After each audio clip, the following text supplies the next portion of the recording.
I came across a toy truck in Home Bargains.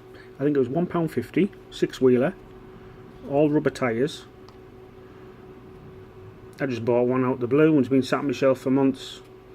And for some reason I opened the packet and looked at it and I thought, oh, I think these tyres might fit some of the Hot Wheels wheels to make my own real riders.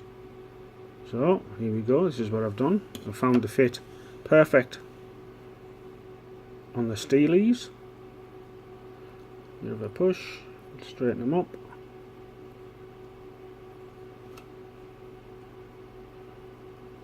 Like so. And they also fit the Matchbox steel hubs, or whatever it is they call these wheels, and they look really, really good. A bit of a tweak, because it's quite soft rubber.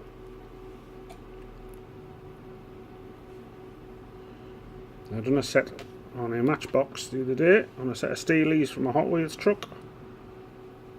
And there we go, real rubber.